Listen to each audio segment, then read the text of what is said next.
गुरु साहब कितने पहुँचते हैं? एक मुसलमान कोटा नहीं खाते घरे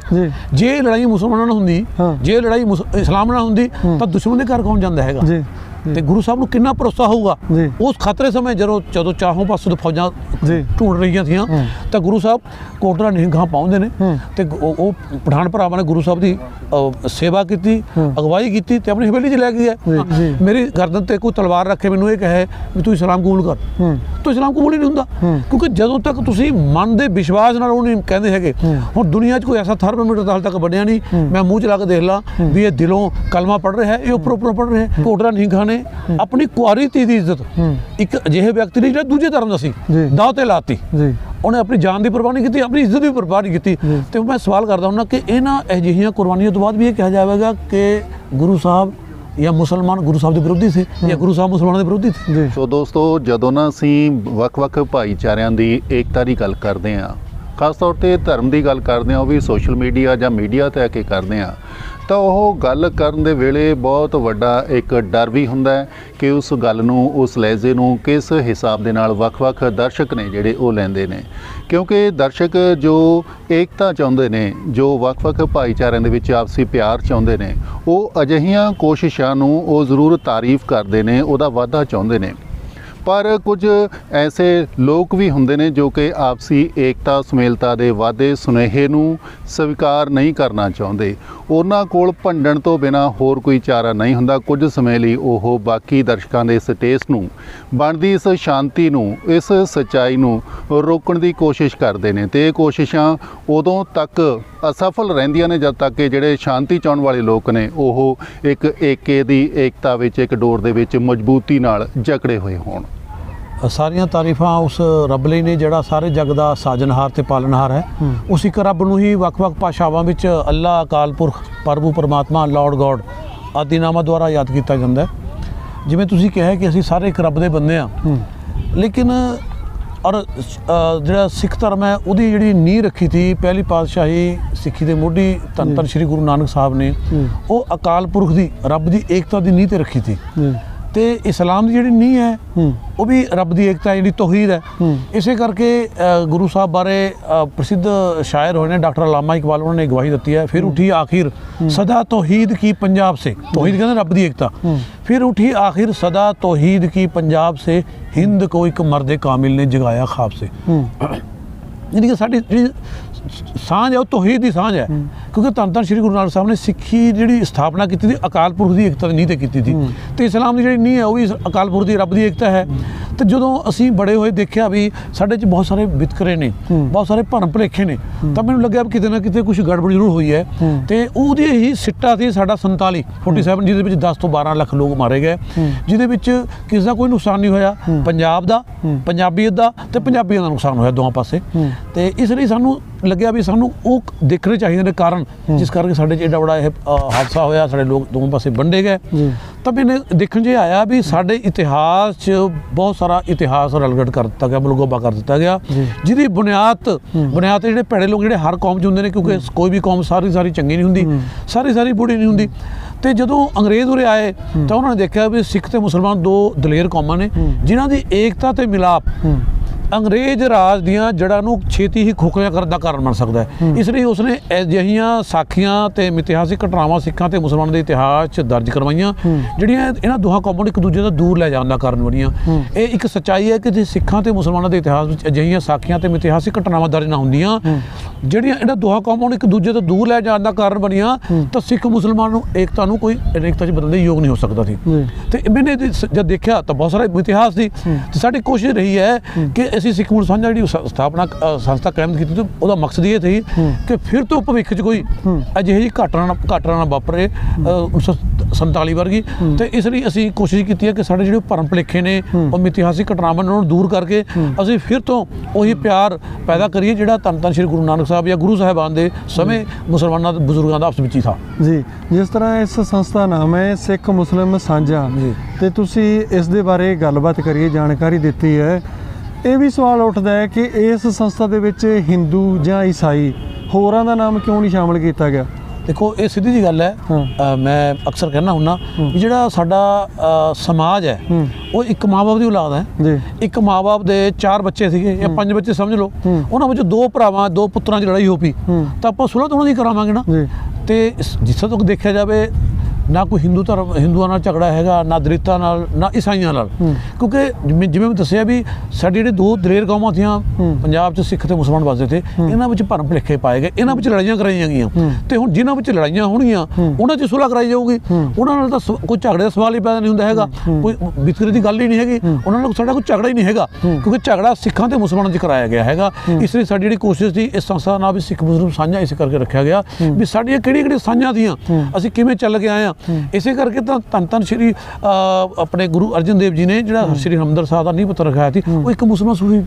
ਮੀਆਂ ਮੀਰ ਤੋਂ ਰਖਾਇਆ ਸੀ। ਤੇ ਇਹ ਨਹੀਂ ਕਿ ਜਦੋਂ ਸ਼੍ਰੀ ਗੁਰੂ ਅਰਜਨ ਦੇਵ ਜੀ ਨੇ ਸ਼੍ਰੀ ਗੁਰੂ ਗ੍ਰੰਥ ਸਾਹਿਬ ਦੀ ਸਥਾਪਨਾ ਕੀਤੀ ਤਾਂ ਉਹਦੇ ਵਿੱਚ ਜਿੱਥੇ 5 ਗੁਰੂ ਸਾਹਿਬਾਨ ਦੀ ਬਾਣੀ ਦਰਜ ਕੀਤੀ ਉਸ ਸਮੇਂ, ਕਿਉਂਕਿ 6ਵੇਂ ਗੁਰੂ ਸਾਹਿਬ ਦੀ ਤਾਂ 10ਵੇਂ ਗੁਰੂ ਸਾਹਿਬ ਨੇ ਕੀਤੀ ਹੈ, ਤਾਂ 7 ਮੁਸਲਮਾਨਾਂ ਦੀ ਬਾਣੀ ਦਰਜ ਕੀਤੀ। ਤੁਸੀਂ ਇਸ ਤੋਂ ਅੰਦਾਜ਼ਾ ਲਾ ਸਕਦੇ ਹੋ, ਕਿਉਂਕਿ ਨੌਹਾਂ ਨਾਲੋਂ ਮਾਸ ਤਾਂ ਵੱਖ ਹੋ ਸਕਦਾ ਪਰ ਸਰੀਰ ਨਾਲੋਂ ਆਤਮਾ ਵੱਖ ਨਹੀਂ ਹੋ ਸਕਦੀ। ਇਸੇ ਤਰ੍ਹਾਂ ਹੀ ਸ਼੍ਰੀ ਗੁਰੂ ਗ੍ਰੰਥ ਸਾਹਿਬ ਚੋਂ ਮੁਸਲਮਾਨਾਂ ਦੀ ਬਾਣੀ ਨੂੰ ਵੱਖ ਨਹੀਂ ਕੀਤਾ ਜਾ ਸਕਦਾ, ਕਿਉਂਕਿ ਦੂਸਰੀ ਗੱਲ ਜਿਹੜੀ ਹੈਗੀ ਸਿੱਖ ਧਰਮ ਅਨੁਸਾਰ ਜਿਹੜੇ ਗੁਰੂ ਸਾਹਿਬਾਨ ਹੁੰਦੇ ਨੇ ਸਰਬ ਗਿਆਤਾ ਤੇ ਜਾਨੀ ਜਾਨ ਹੁੰਦੇ ਨੇ। ਕਿ ਉਹਨਾਂ ਨੂੰ ਪਤਾ ਨਹੀਂ ਸੀ ਵੀ ਇਹ ਆਪਸ ਵਿੱਚ ਲੜਨਗੇ, ਉਹਨਾਂ ਨੂੰ ਪਤਾ ਸੀ ਵੀ ਧਰਮ ਦੇ ਕੌਮ ਦੇ ਹਾਲਾਤ 'ਤੇ ਲੜਾਈ ਨਹੀਂ ਹੋ ਸਕਦੀ, ਕਿਉਂਕਿ ਦੋਹਾਂ ਦੀ ਜੜ ਇੱਕ ਹੈ। ਤੇ ਇਹ ਹੈ ਵੀ ਕੁਝ ਮਾੜੇ ਲੋਕ ਹੁੰਦੇ ਨੇ ਹਰ ਜਗ੍ਹਾ, ਕੁਝ ਭੈੜੇ ਲੋਕ ਜਿਹੜੇ ਫਰਕ ਪਾਉਂਦੇ ਨੇ, ਉਹਨਾਂ ਕਰਕੇ ਲੜਾਈ ਹੋ ਸਕਦੀ ਹੈ ਪਰ ਧਾਰਮਿਕ ਤੌਰ 'ਤੇ ਨਹੀਂ ਹੋ ਸਕਦੀ। ਇਸ ਲਈ ਉਹਨਾਂ ਨੇ ਬਾਣੀ ਦਰਜ ਕੀਤੀ ਸੀ ਤੇ ਇਸ ਚੀਜ਼ ਨੂੰ ਅੱਗੇ ਲਿਜਾਂਦੇ ਹੋਏ 10ਵੇਂ ਗੁਰੂ ਗੋਬਿੰਦ ਸਿੰਘ ਜੀ ਜਦੋਂ ਮਾਛੀਵਾੜੇ ਉਦੋਂ ਨਿਕਲੇ ਨੇ ਚਮਕੌਰ ਦੀ ਗੜੀ ਚੋਂ, ਮਾਛੀਵਾੜੇ ਜੰਗਲ ਚੋਂ ਜਾਣ ਤੋਂ ਪਹਿਲਾਂ, ਤਾਂ ਧੰਨ 10ਵੇਂ ਗੁਰੂ ਸ੍ਰੀ ਗੁਰੂ ਗੋਬਿੰਦ ਸਿੰਘ ਜੀ ਜ਼ਿਲ੍ਹਾ ਲੁਧਿਆਣਾ ਤਹਿਸੀਲ ਸਮਰਾਲਾ ਦੇ ਪਿੰਡ ਬਹਿਲੋਲਪੁਰ ਵਿਖੇ ਇੱਕ ਮੁਸਲਮਾਨ ਪੀਰ ਮੁਹੰਮਦ ਘਰ ਠਹਿਰੇ ਤੇ ਗੁਰੂ ਸਾਹਿਬ ਨੇ ਉੱਥੇ ਭੋਜਨ ਛਕਿਆ ਤੇ ਸਿੱਖਾਂ ਨੂੰ ਆਖਿਆ ਕਿ ਮੁਸਲਮਾਨਾਂ ਨਾਲ ਆਪਣੀ ਰੋਟੀ ਦੀ ਸਾਂਝ ਬਣਾਈ ਰੱਖਿਓ।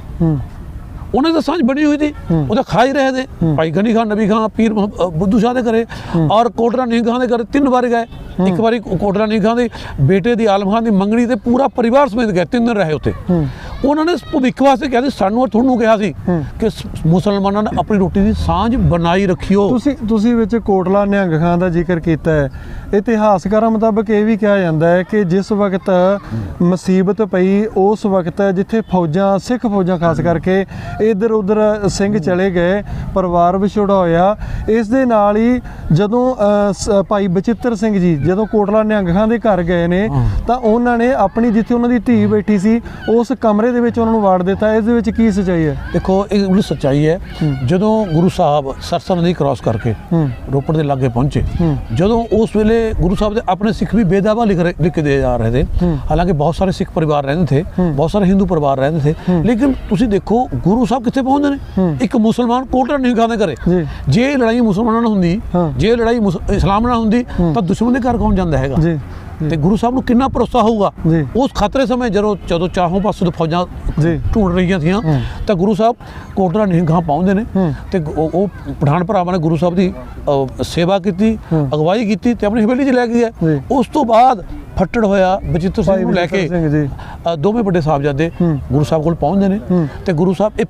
20 ਦਸੰਬਰ ਦੀ ਰਾਤ ਹੈ, 20 ਦਸੰਬਰ ਦੀ ਰਾਤ ਗੁਰੂ ਸਾਹਿਬ ਨੇ ਉੱਥੇ ਕੱਟੀ। 21 ਦਸੰਬਰ ਦਾ ਪੂਰਾ ਦਿਨ ਕੱਟਿਆ। 21 ਦੀ ਰਾਤ ਨੂੰ ਗੁਰੂ ਸਾਹਿਬ ਉੱਥੋਂ ਚੱਲਦੇ ਨੇ, ਕਿਉਂਕਿ ਕੋਟਲਾ ਨੀਂਹ ਖਾਨ ਨੇ ਹਵੇਲੀ ਪੇਸ਼ ਕਰ ਦਿੱਤੀ ਸੀ ਪਰ ਹਵੇਲੀ ਲੜਾਈ ਦੇ ਢੰਗ ਦੀ ਨਹੀਂ ਸੀ, ਇਸ ਕਰਕੇ ਗੁਰੂ ਸਾਹਿਬ ਨੂੰ ਉੱਥੋਂ ਕੂਚ ਕਰਨਾ ਪੈ ਰਿਹਾ ਸੀ। ਭਾਈ ਬਚਿੱਤਰ ਸਿੰਘ ਜਦੋਂ ਪਹੁੰਚਦਾ ਹੈ ਤਾਂ ਇੰਨਾ ਫੱਟੜ ਸੀ ਕੋਈ ਚੱਲਣ ਫਿਰਨ ਦੇ ਯੋਗ ਨਹੀਂ ਸੀ। ਤਾਂ ਗੁਰੂ ਸਾਹਿਬ ਨੇ ਕੋਟਲਾ ਨੀਂਹ ਖਾਨ ਦੇ ਭਰੋਸਾ ਕਰਕੇ ਉਹਦੇ ਹਵਾਲੇ ਭਾਈ ਬਚਿੱਤਰ ਸਿੰਘ ਨੂੰ ਕੀਤਾ ਉਹ ਦੇਖਭਾਲ 'ਚ। ਤੇ ਗੁਰੂ ਸਾਹਿਬ 21 ਦੀ ਰਾਤ ਨੂੰ ਕੋਟਲਾ ਨੀਂਹ ਖਾਨ ਦੇ ਬੇਟੇ ਆਲਮ ਖਾਨ ਦੀ ਅਗਵਾਈ 'ਚ ਉੱਥੇ ਜਾਂਦੇ ਨੇ, ਚਮਕੌਰ ਦੀ ਗੜੀ ਵੱਲ ਚਲੇ ਜਾਂਦੇ ਨੇ ਤੇ ਪਿੱਛੋਂ ਭਾਈ ਬਚਿੱਤਰ ਸਿੰਘ ਨੂੰ ਜਦੋਂ ਉਹ ਹਵੇਲੀ 'ਚ ਰੁਕਿਆ ਹੋਇਆ ਤਾਂ ਕਿਸੇ ਸੂਹਿਆਂ ਨੇ ਖਬਰ ਕਰਤੀ ਰੋਪੜ ਦੇ ਚੌਕੀਦਾਰ ਇੰਚਾਰਜ ਨੂੰ ਕਿ ਗੁਰੂ ਸਾਹਿਬ ਆਪਣੇ ਸਿੰਘਾਂ ਸਮੇਤ ਕੋਟਲਾ ਨੀਂਹ ਖਾਨ ਦੀ ਹਵੇਲੀ 'ਚ ਉਤਰੇ ਹੋਏ ਨੇ। ਤਾਂ ਫੌਰਨ ਚੌਕੀ ਇੰਚਾਰਜ ਆਪਣੇ ਫੌਜੀਆਂ ਨੂੰ ਲੈ ਕੇ, ਪੁਲਿਸ ਵਾਲਿਆਂ ਨੂੰ ਲੈ ਕੇ ਹਵੇਲੀ ਆ ਕੇ ਘੇਰਦਾ ਰਾਤ ਨੂੰ ਤੇ ਹਵੇਲੀ ਤਲਾਸ਼ੀ ਦੇਣ ਲਈ ਕਹਿੰਦਾ। ਤਾਂ ਕੋਟਲਾ ਨੀਂਹ ਖਾਨ ਨੂੰ ਪਤਾ ਲੱਗਦਾ ਤਾਂ ਉਹ ਭਾਈ ਬਚਿੱਤਰ ਸਿੰਘ ਦੇ ਕਮਰੇ ਜਿੱਥੇ ਭਾਈ ਬਚਿੱਤਰ ਸਿੰਘ ਬੈਠੇ ਥੇ ਉਹਦੇ ਵਿੱਚ ਆਪਣੀ ਕੁਆਰੀ ਧੀ ਮੁਮਤਾਜ਼ ਮਹਿਲ ਨੂੰ ਭੇਜ ਦਿੰਦਾ ਹੈ ਤੇ ਬਾਹਰੋਂ ਦਰਵਾਜ਼ਾ ਬੰਦ ਕਰ ਦਿੰਦਾ ਹੈ। ਜਦੋਂ ਚੌਕੀ ਇੰਚਾਰਜ ਹਵੇਲੀ ਦੀ ਤਲਾਸ਼ੀ ਲੈਂਦਾ ਹੋਇਆ ਉਸ ਗੇਟ ਦੇ ਅੱਗੇ ਆ ਖਲੋਂਦਾ ਹੈ ਜਿੱਥੇ ਭਾਈ ਬਚਿੱਤਰ ਸਿੰਘ ਜ਼ਖਮੀ ਹਾਲਤ 'ਚ ਪਏ ਸੀ, ਤਾਂ ਉਹ ਚੌਕੀ ਇੰਚਾਰਜ ਕਹਿੰਦਾ ਵੀ ਇਹ ਦਰਵਾਜ਼ਾ ਕਿਉਂ ਬੰਦ ਹੈ, ਤਾਂ ਤਾਂ ਕੋਟਲਾ ਨਿਹੰਗ ਖਾਂ ਕਹਿੰਦਾ ਕਿ ਇਸ ਕਮਰੇ 'ਚ ਮੇਰੇ ਧੀ ਜਵਾਈ ਸੁੱਤੇ ਨੇ। ਤਾਂ ਚੌਕੀ ਇੰਚਾਰਜ ਨੇ ਕਿਹਾ ਮਾਫ ਕਰਨਾ, ਇਤਲਾਹ ਦੇਣ ਵਾਲੇ ਨੇ ਗਲਤ ਬਿਆਨੀ ਕੀਤੀ ਹੈ, ਤੁਹਾਡੀ ਧੀ ਜਵਾਈ ਕਿ ਸਾਡੇ ਧੀ ਜਵਾਈ, ਇਸ ਕਰਕੇ ਉਹ ਉੱਥੋਂ ਚਲੇ ਜਾਂਦਾ ਵਾਪਸ। ਹੁਣ ਇੱਥੇ ਸਵਾਲ ਪੈਦਾ ਹੁੰਦਾ ਹੈ, ਇੱਕ ਅਣਖੀ ਤੇ ਗੈਰਤਮੰਦ ਪਿਤਾ ਲਈ ਆਪਣੀ ਜਾਨ ਦੇ ਦੇਣਾ ਤਾਂ ਸੌਖਾ ਕੰਮ ਹੋ ਸਕਦਾ ਹੈ, ਪਰ ਆਪਣੀ ਕੁਆਰੀ ਧੀ ਦੀ ਇੱਜ਼ਤ ਬੜਾ ਔਖਾ ਹੈ। ਹੁਣ ਤਾਂ ਸਵਾਲ ਇਹ ਪੈਦਾ ਹੁੰਦਾ ਹੈ ਕਿ ਕੋਟਲਾ ਨਿਹੰਗ ਖਾਂ ਨੇ ਆਪਣੀ ਕੁਆਰੀ ਧੀ ਦੀ ਇੱਜ਼ਤ ਇੱਕ ਅਜਿਹੇ ਵਿਅਕਤੀ ਨੇ ਜਿਹੜਾ ਦੂਜੇ ਧਰਮ ਦਾ ਸੀ ਦਾਅ ਤੇ ਲਾਤੀ, ਉਹਨੇ ਆਪਣੀ ਜਾਨ ਦੀ ਪਰਵਾਹ ਨਹੀਂ ਕੀਤੀ, ਆਪਣੀ ਇੱਜ਼ਤ ਦੀ ਪਰਵਾਹ ਨਹੀਂ ਕੀਤੀ। ਤੇ ਮੈਂ ਸਵਾਲ ਕਰਦਾ ਹੁੰਦਾ ਕਿ ਇਹਨਾਂ ਅਜਿਹੀਆਂ ਕੁਰਬਾਨੀਆਂ ਤੋਂ ਬਾਅਦ ਵੀ ਇਹ ਕਿਹਾ ਜਾਵੇਗਾ ਕਿ ਗੁਰੂ ਸਾਹਿਬ ਜਾਂ ਮੁਸਲਮਾਨ ਗੁਰੂ ਸਾਹਿਬ ਦੇ ਵਿਰੋਧੀ ਸੀ ਜਾਂ ਗੁਰੂ ਸਾਹਿਬ ਮੁਸਲਮਾਨਾਂ ਦੇ ਵਿਰੋਧੀ ਸੀ, ਕਿਉਂਕਿ ਆਪਣੀ ਕੋਈ ਧੀ ਦੀ ਦਾਅ ਤੇ ਨਹੀਂ ਲਾਉਂਦਾ ਹੈਗਾ। ਤੇ ਇਹ ਉਹ ਸੱਚਾਈ ਹੈ ਜਿਹੜੀ ਸਾਡੀਆਂ ਸਾਂਝਾਂ ਨੂੰ ਸਿੱਧ ਕਰਦੀ ਹੈ, ਤੇ ਇਸੇ ਕਰਕੇ ਸਿੱਖ ਮੁਸਲਿਮ ਸਾਂਝਾਂ ਦੀ ਸਥਾਪਨਾ ਕੀਤੀ ਗਈ ਸੀ ਤਾਂ ਕਿ ਸਾਡੀਆਂ ਉਹ ਪੁਰਾਣੀਆਂ ਸਾਂਝਾਂ ਨੂੰ ਲੋਕਾਂ ਦੇ ਸਾਹਮਣੇ ਪੇਸ਼ ਕੀਤਾ ਜਾਵੇ। ਤੇ ਉਸੇ ਹੀ ਉਹਦੇ ਕਰਕੇ ਸਿੱਖ ਮੁਸਲਿਮ ਸਾਂਝਾ ਜਿਹੜੀ ਹੈ ਹੁਣ ਸਰਕਾਰੀ ਹਸਪਤਾਲ ਸਾਡਾ ਮਲੇਰਕੋਟਲਾ ਹੈ, ਉੱਥੇ ਜਿੰਨੇ ਵੀ ਮਰੀਜ਼ ਦਾਖਲ ਹੁੰਦੇ ਨੇ। ਇੱਕ ਡਾਕਟਰ ਸਾਹਿਬ ਇਹ ਵੀ ਪੁੱਛਣਾ ਚਾਹਾਂਗਾ, ਜਿਹੜੀ ਉਹਨਾਂ ਦੀ ਬੇਟੀ ਸੀ ਜਦੋਂ ਉਹਨਾਂ ਦੀ ਮੁਮਤਾਜ਼, ਉਹ ਜਦੋਂ ਉਹਨਾਂ ਦੇ ਭਾਈ ਬਚਿੱਤਰ ਸਿੰਘ ਦੇ ਧਰਮ ਸੁਪਤਨੀ ਬਣ ਗਏ ਤਾਂ ਉਸ ਤੋਂ ਬਾਅਦ ਚ ਉਹਨਾਂ ਦੀ ਉਮਰ ਕਾਫੀ ਜ਼ਿਆਦਾ ਦੱਸੀ ਜਾ ਰਹੀ ਹੈ, 120 ਸਾਲ ਦੇ ਕਰੀਬ ਦੱਸੀ ਜਾ ਰਹੀ ਹੈ, ਤੇ ਉਹ ਕੁਆਰੀ ਹੀ ਰਹੀ ਹੈ ਤੇ ਕੁਆਰੀ ਤੋਂ ਉਸੇ ਤਰ੍ਹਾਂ ਉਹਨਾਂ ਦਾ ਦੇਹਾਂਤ, ਮਤਲਬ ਉਹਨਾਂ ਨੇ ਪਤੀਵਰਤਾ ਧਰਮ ਨਿਭਾਇਆ, ਕੁਆਰੀ ਨਹੀਂ ਕਹਾਂਗੇ। ਹਾਂ ਬਸ ਐਸਾ 120 ਸਾਲ ਉਹਨਾਂ ਨੇ ਲੰਬੀ ਆਯੂ ਭੋਗੀ ਹੈ, ਲੰਬੀ ਆਯੂ ਭੋਗੀ ਹੈ। ਤੇ ਇਹ ਤੋਂ ਅੰਦਾਜ਼ਾ ਲੱਗ ਸਕਦਾ ਵੀ ਸਾਡੀ ਮਿੱਤਰਤਾ, ਸਾਡਾ ਪਿਆਰ ਸਿੱਖ ਮੁਸਲਮਾਨ ਸਾਂਝਾਂ ਦਾ, ਮੈਂ ਅਕਸਰ ਕਹਿਣਾ ਹੁੰਦਾ ਕਿ ਗੁਰੂ ਸਾਹਿਬਾਨ ਦੇ ਪਿਆਰ ਟਾਈਮ ਇਹ ਇੰਨਾ ਹੀ ਪਿਆਰ ਸੀ, ਲੇਕਿਨ ਗੁਰੂ ਸਾਹਿਬਾਨ ਤੋਂ ਚੌਖਾ ਸਮਾਂ ਮਗਰੋਂ ਕਿਸੇ ਤੀਜੇ ਹੱਥ ਨੇ ਇਤਿਹਾਸ ਘੜ ਕੇ ਸਾਡੇ ਇਤਿਹਾਸ ਵਿੱਚ ਸ਼ਾਮਲ ਕਰਤਾ ਤਾਂ ਕਿ ਸਾਡੀ ਪਿਆਰ ਤੇ ਏਕਤਾ ਨੂੰ ਅਨੇਕਤਾ ਤੇ ਨਫ਼ਰਤ ਵਿੱਚ ਬਦਲਿਆ ਜਾ ਸਕੇ। ਜੀ, ਤੇ ਜਿਹੜੀ ਸਿੱਖ ਮੁਸਲਿਮ ਸਾਂਝਾ ਸੰਸਥਾ ਹੈ ਇਹ ਮਲੇਰਕੋਟਲਾ ਦੇ ਵਿੱਚ ਖਾਸ ਕੀ ਕਾਰਜ ਕਰ ਰਹੀ ਹੈ? ਦੇਖੋ ਸਿੱਖ ਮੁਸਲਿਮ ਸਾਂਝਾ ਤਾਂ ਪਹਿਲਾਂ ਤਾਂ ਇਤਿਹਾਸ, ਜਿਹੜਾ ਇਤਿਹਾਸ ਹੈ ਉਹਨੂੰ ਦੂਰ ਕਰਨ ਦੀ ਕੋਸ਼ਿਸ਼ ਕਰ ਰਹੀ ਹੈ, ਤਸਵੀਰ ਦਾ ਦੂਸਰਾ ਰੁਖ ਪੇਸ਼ ਕਰਨ ਦੀ ਕੋਸ਼ਿਸ਼ ਕਰ ਰਹੀ ਹੈ, ਸਰੋਤਿਆਂ ਸਾਹਮਣੇ ਫੈਸਲਾ ਸਰੋਤੇ ਕਰਨਗੇ। ਦੂਸਰੇ ਜਦੋਂ ਹੜ੍ਹ ਆਇਆ ਸੀ 2019 ਚ ਇੱਧਰ ਆਪਣੇ ਲੋਹੀਆਂ ਖਾਸ ਕਰਨੀ, ਤਾਂ ਸਿੱਖ ਮੁਸਲਿਮ ਸਾਂਝਾ ਇੱਕ ਪੂਰਾ ਟਰੱਕ ਦਵਾਈਆਂ ਦਾ ਭਰ ਕੇ ਉੱਥੇ ਲੈ ਗਿਆ ਸੀ। ਉਸ ਤੋਂ ਬਾਅਦ ਜਦੋਂ ਲਾਕਡਾਊਨ ਹੋਇਆ ਤੇ ਸ਼੍ਰੀ ਹਰਿਮੰਦਰ ਸਾਹਿਬ ਵੱਲੋਂ ਅਪੀਲ ਆਈ ਅਨਾਜ ਦੀ, ਤਾਂ ਸਿੱਖ ਮੁਸਲਿਮ ਸਾਂਝਾ ਵੱਲੋਂ 330 ਕੁਇੰਟਲ ਕਣਕ ਸ਼੍ਰੀ ਹਰਿਮੰਦਰ ਸਾਹਿਬ ਦੇ ਲੰਗਰ ਲਈ ਭੇਜੀ ਗਈ। ਤੇ ਹੁਣ ਜਦੋਂ ਕਿਸਾਨ ਅੰਦੋਲਨ ਚੱਲਿਆ ਤਾਂ ਪੂਰਾ 1 ਸਾਲ ਸਿੱਖ ਮੁਸਲਿਮ ਸਾਂਝਾ ਕਿਸਾਨ ਭਰਾਵਾਂ ਦੇ ਨਾਲ ਡਟਿਆ ਖੜਾ ਰਿਹਾ ਤੇ ਉੱਥੇ ਲੰਗਰ ਦੀ ਸੇਵਾ 1 ਸਾਲ ਤੋਂ ਵੀ ਉੱਪਰ ਨਿਭਾਉਂਦਾ ਰਿਹਾ। ਤੇ ਉਸ ਹੁਣ ਜਿਹੜਾ ਹੈਗਾ ਲਗਾਤਾਰ ਜਿਹੜਾ ਹੈਗਾ 2.5 ਸਾਲ ਤੋਂ ਸਿੱਖ ਮੁਸਲਿਮ ਸਾਂਝਾ ਮਲੇਰਕੋਟਲਾ ਸਰਕਾਰੀ ਹਸਪਤਾਲ 'ਚ ਜਿਹੜੇ ਮਰੀਜ਼ ਦਾਖਲ ਹੁੰਦੇ ਨੇ, ਚਾਹੇ ਉਹ ਹਿੰਦੂ ਹੈ, ਚਾਹੇ ਮੁਸਲਮਾਨ ਹੈ, ਚਾਹੇ ਸਿੱਖ ਹੈ, ਚਾਹੇ ਦਲਿਤ ਹੈ, ਚਾਹੇ ਈਸਾਈ ਹੈ, ਉਹਨਾਂ ਸਾਰਿਆਂ ਲਈ ਲੰਗਰ ਦੀ ਸੇਵਾ ਨਿਭਾ ਰਿਹਾ ਹੈ। ਔਰ ਇਹ ਲੰਗਰ ਵੀ ਨਾਰਥ ਇੰਡੀਆ ਦਾ ਪਹਿਲਾ ਹੈ ਜਿਹੜਾ ਡੱਬਾ ਪੈਕ, ਜਿਵੇਂ ਟ੍ਰੇਨ 'ਚ ਹੁੰਦਾ ਹਾਈਜੈਨਿਕ ਜਾਂ ਹਵਾਈ ਜਹਾਜ਼ ਨੇ ਉਸ ਤਰ੍ਹਾਂ ਡੱਬਾ ਪੈਕ ਕਰਕੇ ਉਹਨਾਂ ਮਰੀਜ਼ਾਂ ਨੂੰ ਜਾਂ ਉਹਨਾਂ ਦੇ ਜਿਹੜੇ ਆਏ ਹੁੰਦੇ ਨੇ ਉਹਨਾਂ ਨੂੰ ਪੇਸ਼ ਕੀਤਾ ਜਾਂਦਾ ਹੈ। ਤੇ ਇਸ ਦੇ ਨਾਲ ਹੀ ਸਿੱਖ ਮੁਸਲਿਮ ਸਾਂਝਾ ਵੱਲੋਂ ਆਨੰਦਪੁਰ ਸਾਹਿਬ ਹੋਲਾ ਮਹੱਲੇ ਤੇ ਫਤਿਹਗੜ੍ਹ ਸਾਹਿਬ ਜੋੜ ਮੇਲ ਤੇ ਹਰ ਸਾਲ ਸੰਗਤਾਂ ਲਈ ਲੰਗਰ ਲਗਾਇਆ ਜਾਂਦਾ ਹੈ। ਤੇ ਨਾਲ ਹੀ ਇੱਕ ਲੈਬ, ਪੀਸ ਲੈਬ ਦੇ ਨਾਮ ਨਾਲ ਲੈਬੋਰਟਰੀ ਜਿਹੜੀ ਮਲੇਰਕੋਟਲਾ ਸ਼ੁਰੂ ਕੀਤੀ ਗਈ ਹੈ, ਜਿਹਦੇ ਵਿੱਚ ਸ਼ਹਿਰ 'ਚ ਸਭ ਤੋਂ ਸਸਤੇ ਰੇਟਾਂ ਤੇ ਟੈਸਟ ਕੀਤੇ ਜਾਂਦੇ ਨੇ। ਤੇ ਸ਼ੁੱਕਰਵਾਰ ਦੇ ਦਿਨ ਸ਼ੂਗਰ ਟੈਸਟ ਫ੍ਰੀ ਕੀਤਾ ਜਾਂਦਾ ਹੈ, ਔਰ ਵੈਸੇ ਵੀ ਸ਼ੂਗਰ ਟੈਸਟ 10 ਰੁਪਏ 'ਚ ਕੀਤਾ ਜਾਂਦਾ ਹੈ। ਔਰ ਜਿਹੜਾ CBC ਟੈਸਟ ਹੈ ਜਿਹੜਾ 150, 200, 250 ਲੋਕ ਲੈਂਦੇ ਨੇ, ਉਹ ਸਿਰਫ 50 ਰੁਪਏ 'ਚ ਕੀਤਾ ਜਾਂਦਾ ਹੈ। ਇਸ ਦੇ ਬਾਵਜੂਦ ਵੀ ਅਗਰ ਕੋਈ ਬੇਸਹਾਰਾ ਗਰੀਬ ਹੈ ਕਿਸੇ ਵੀ ਧਰਮ ਦਾ, ਤਾਂ ਉਹਦਾ ਫ੍ਰੀ ਵੀ ਟੈਸਟ ਕੀਤੇ ਜਾਂਦੇ ਨੇ। ਤੇ ਇਹ ਕਿੱਥੇ ਹੈ ਜਿਹੜੀ ਲੈਬੋਰਟਰੀ, ਇੱਕ ਵਾਰੀ ਫਿਰ ਦੱਸ ਦਿਓ, ਜਿਹੜੇ ਕਈ ਵਾਰੀ ਤੁਹਾਨੂੰ ਇਸ ਟਾਈਮ ਵੈਸੇ ਪੂਰੀ ਦੁਨੀਆ 'ਚ ਤੁਸੀਂ ਸੁਣੇ ਜਾ ਰਹੇ ਹੋ, ਪਰ ਕੋਈ ਨੇੜੇ ਤੇੜੇ ਦੇ ਨੇ ਮਲੇਰਕੋਟਲਾ ਦੇ, ਨਾਭਾ, ਪਟਿਆਲਾ, ਜਾਂ ਕੋਈ ਮਰੀਜ਼ ਕਿਤੋਂ ਵੀ ਆ ਸਕਦਾ ਹੈ ਸਰਕਾਰੀ ਹਸਪਤਾਲ 'ਚ, ਜਾਂ ਇਹ ਹੈ ਕਿੱਥੇ? ਇਹ 60 ਬਾਜ਼ਾਰ ਤੋਂ ਦਿੱਲੀ ਗੇਟ ਰੋਡ ਤੇ, ਦਿੱਲੀ ਗੇਟ ਜਿਹੜਾ ਚੌਂਕ ਹੈ ਉਹਦੇ ਵਿਚਕਾਰ ਪੰਜਾਬ ਉਰਦੂ ਅਕੈਡਮੀ ਹੈ, ਉਹਦੇ ਬਿਲਕੁਲ ਲਾਗੇ ਪੀਸ ਲੈਬ ਦੇ ਲੈਬੋਰਟਰੀ ਦੇ ਨਾਮ ਨਾਲ ਸਾਡੀ ਇਹ ਲੈਬੋਰਟਰੀ ਕਾਇਮ ਕੀਤੀ ਗਈ ਹੈ। ਇੱਥੋਂ ਸਭ ਲੋਕ ਫਾਇਦਾ ਉਠਾਉਂਦੇ ਨੇ ਔਰ ਕੋਸ਼ਿਸ਼ ਕਰਦੇ ਆ ਵੀ ਕੋਈ ਵੀ ਇੱਥੋਂ ਖਾਲੀ ਹੱਥ ਨਾ ਜਾਵੇ। ਜੀ, ਤੇ ਇੱਕ ਡਾਕਟਰ ਸਾਹਿਬ ਤੁਸੀਂ ਕਿਤਾਬ ਲਿਖੀ ਹੈ ਸ਼੍ਰੀ ਗੁਰੂ ਅਰਜਨ ਦੇਵ ਪਾਤਸ਼ਾਹ ਜੀ ਦੀ ਸ਼ਹੀਦੀ ਨੂੰ ਉਹ ਸਮਰਪਿਤ ਵੀ ਕਹਿ ਸਕਦੇ ਹਾਂ। ਪਿਛਲੇ ਦਿਨੀ ਤੁਸੀਂ ਸ਼੍ਰੀ ਅਕਾਲ ਤਖਤ ਸਾਹਿਬ ਜੀ ਦੇ ਜਥੇਦਾਰ ਸਿੰਘ ਸਾਹਿਬ ਗਿਆਨੀ ਹਰਪ੍ਰੀਤ ਸਿੰਘ ਜੀ ਉਹਨਾਂ ਨੂੰ ਵੀ ਮਿਲੇ ਹੋ, ਇਹ ਕਿਤਾਬ ਵੀ ਤੁਸੀਂ ਉਹਨਾਂ ਨੂੰ ਵਿਖਾਈ ਹੈ, ਰਿਲੀਜ਼ ਹੋਈ ਹੈ। ਜਦੋਂ ਤੁਸੀਂ ਅਕਾਲ ਤਖਤ ਸਾਹਿਬ ਗਏ ਉੱਥੇ ਦਰਬਾਰ ਸਾਹਿਬ, ਇੱਕ ਤੁਹਾਡੀ ਇਹ ਵੀ ਕਾਫੀ ਜ਼ਿਆਦਾ ਪਿਛਲੇ ਦਿਨੀ ਚਰਚਾ ਹੋਈ ਸੀ, ਜਦੋਂ ਤੁਹਾਡੇ ਸਾਥੀਆਂ ਦਾ ਸਾਰਾ ਜਿਹੜਾ ਨਮਾਜ਼ ਦਾ ਸਮਾਂ ਸੀ, ਉਸ ਵਕਤ ਤੁਸੀਂ ਨਮਾਜ਼ ਸ਼੍ਰੀ ਦਰਬਾਰ ਸਾਹਿਬ ਜੀ ਦੇ ਅੰਦਰ ਉੱਥੇ ਅਦਾ ਕੀਤੀ, ਬਾਕੀ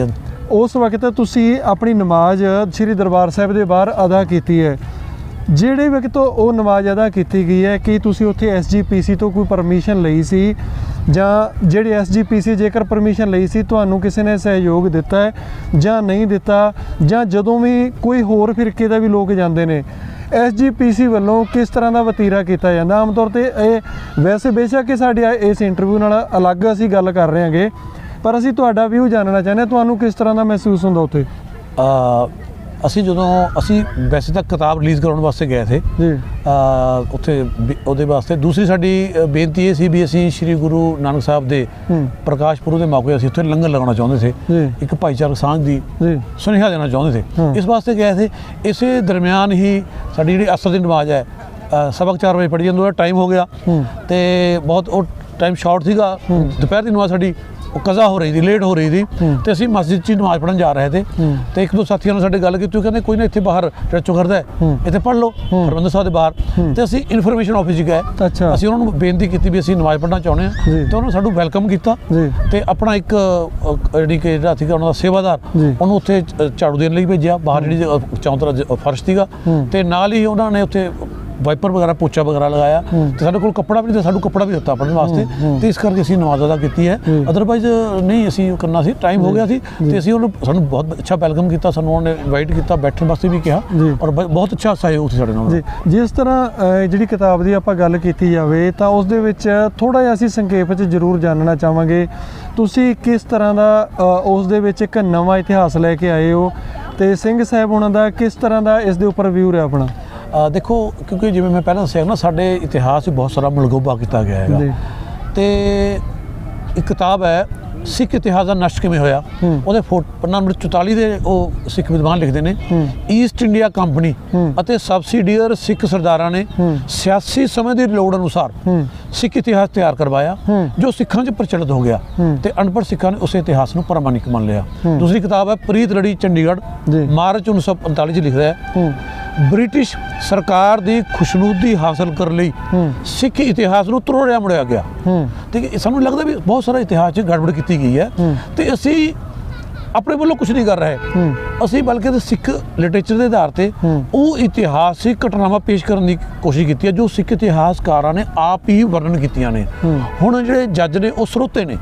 ਉਹ ਫੈਸਲਾ ਕਰਨਗੇ, ਅਸੀਂ ਖੁਦ ਵਿੱਚ ਕੋਈ ਫੈਸਲਾ ਨਹੀਂ ਕੀਤਾ, ਅਸੀਂ ਤਸਵੀਰ ਦਾ ਦੂਸਰਾ ਰੁਖ ਵੀ ਦਿਖਾਇਆ, ਉਹ ਘਟਨਾਵਾਂ ਪੇਸ਼ ਕੀਤੀਆਂ ਨੇ ਤਾਂ ਕਿ ਲੋਕ ਦੋਵਾਂ ਪਾਸਿਆਂ ਨੂੰ ਦੇਖ ਕੇ ਸਹੀ ਫੈਸਲਾ ਕਰ ਸਕਣ, ਕਿਉਂਕਿ ਇਹ ਇਨਸਾਫ ਦੀ ਗੱਲ ਨਹੀਂ ਹੈ ਕਿ ਜੱਜ ਇੱਕ ਬੰਦੇ ਦੀ ਗੱਲ ਸੁਣ ਕੇ ਫੈਸਲਾ ਕਰ ਦੇਵੇ,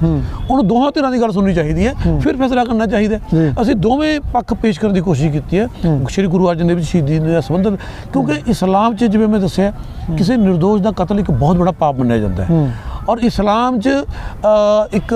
ਚੈਪਟਰ ਹੈ ਅਲ ਬਖਰਾ, ਉਹਦਾ ਕਾਨੂੰਨ ਨੰਬਰ 256 ਲਾ ਇਕਰਾਹ ਫਿ ਦੀਨ। ਇਸਲਾਮ 'ਚ ਜ਼ੋਰ ਜ਼ਬਰਦਸਤੀ ਜਾਂ ਧੱਕੇ ਲਈ ਕੋਈ ਥਾਂ ਹੀ ਨਹੀਂ ਹੈ,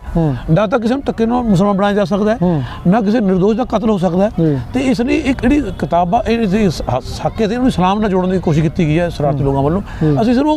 ਫੈਕਟ ਪੇਸ਼ ਕੀਤੇ ਨੇ, ਬਾਕੀ ਹਰ ਕੌਮ 'ਚ ਅੱਛੇ ਬੁਰੇ ਲੋਕ ਹੁੰਦੇ ਨੇ, ਕਿਸੇ ਬੰਦੇ ਦੀ ਕਿਸੇ ਮਾੜੀ ਘਟਨਾ ਨੂੰ ਉਸੇ ਧਰਮ ਜਾਂ ਕੌਮ ਨਾਲ ਜੋੜਿਆ ਨਹੀਂ ਜਾ ਸਕਦਾ। ਜਿਵੇਂ ਮੈਂ ਦੱਸਾਂ, ਮੇਰੀ ਗਰਦਨ ਤੇ ਕੋਈ ਤਲਵਾਰ ਰੱਖੇ, ਮੈਨੂੰ ਇਹ ਕਹੇ ਵੀ ਤੂੰ ਇਸਲਾਮ ਕਬੂਲ ਕਰ,